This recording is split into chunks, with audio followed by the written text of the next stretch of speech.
Never know how much I love you. Never know how much I care. When you put your arms around Welcome me, back, everyone. So today I am going to be teaching you how to make the classic creme brulee, because this is the perfect kind of dessert to make for the woman you love or the man you love, or if you're kind of looking to woo someone. So it could be woo food. Wow. Yeah, I like that, woo food. Okay, so basically it's very simple yet very impressive. If you can pull it off, it's great. And all it is really is a baked custard with sugar caramelized on top. So to start with, you need a heavy base saucepan, and into that I've got some full fat milk, which I'm going to pour 50 mils in, which is about 1/4 of a cup. So that's going in. Then you need 450 mils of double cream. Don't scrimp on it. You need the full fat versions for this dessert. Yes. So 450 mils, which is about 1 3/4 cups going in. Okay, this one.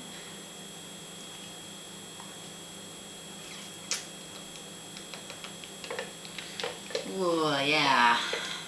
And this is how to make real custard as well. Okay, now I'm going to put this on the hob. So into the milk, I'm actually going to add some fresh vanilla. Now I broke mine, but that's what a fresh vanilla pod should look like. Long like that. Okay, and what you're going to do is you're just going to split it with a sharp knife. Be very careful. And you're going to scrape the seeds out. So you cut it with a knife, and then you scrape the seeds out. Now I would use one, like if you've got a big fat juicy vanilla pod, just use one. If you've got a couple of skinny ones, put a couple in.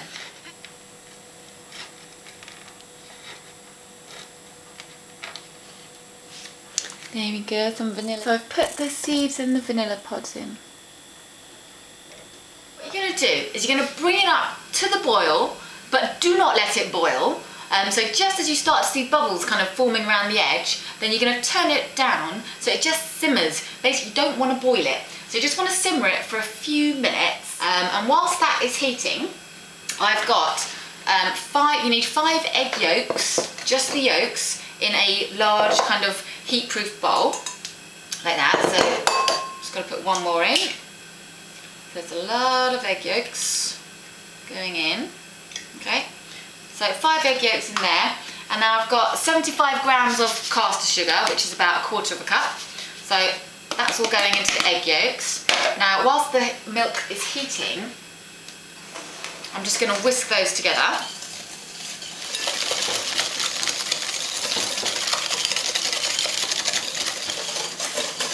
Okay, so you want to beat your eggs and sugar together, basically until they kind of start getting a bit thicker and they're kind of a bit lighter in colour as well. So give them a really good whisk there.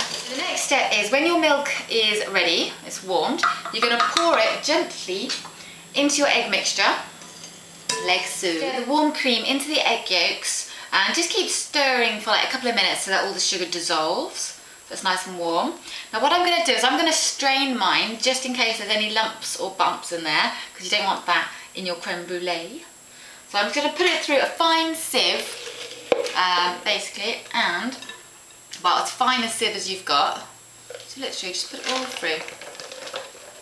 There we go. So it takes that, make sure that all the little bits go through. But you want to try and keep as many of the vanilla seeds in as you can, because they're the really yummy bits. So you don't want to miss those. If there's like froth on top, you want to spoon that out. So get like a spoon. Just trying to get rid of the frothy bits. You don't want that in there. Okay, so the next part is to bake them. Now I've got these little ramekins here, which I'm going to make individual ones. You can make like a big one in a big dish if you want. You're going to need a bain-marie, which basically is a large kind of tin with very big sides, and I'm going to fill up the ramekins with the mixture, put them all in here, and I'm going to put water in there, and that's basically what a bain-marie is. It's like a bath basically.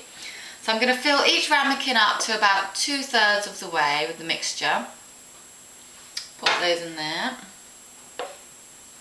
Okay, making sure there's no foamy stuff.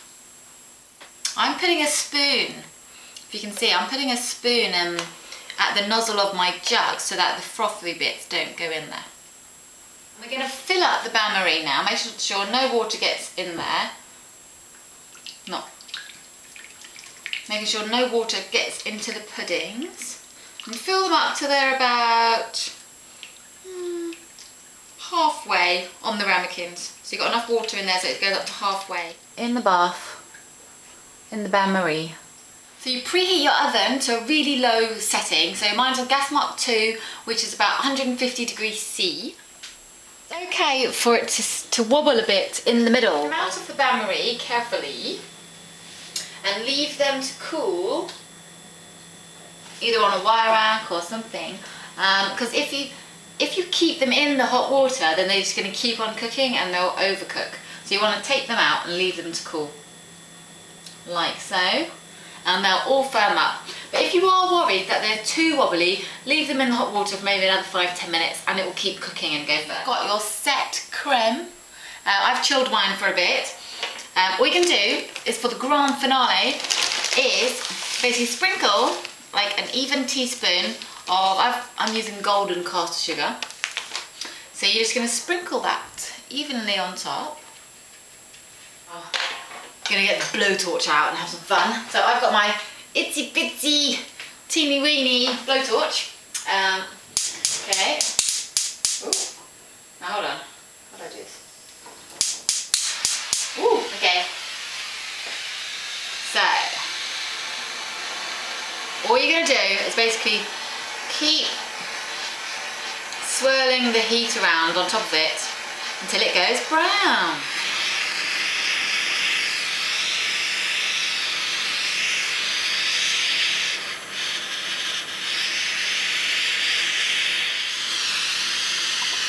Right, so after you've blowtorched it, you want to leave it to cool for like a couple of minutes and then it'll go, whoa, crunchy.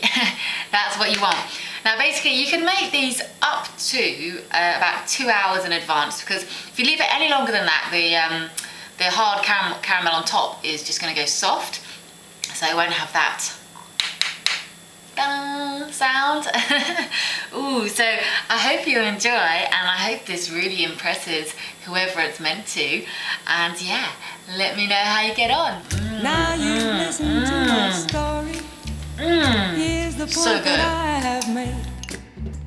Chicks were born to give you fever, be it Fahrenheit or centigrade, they give you fever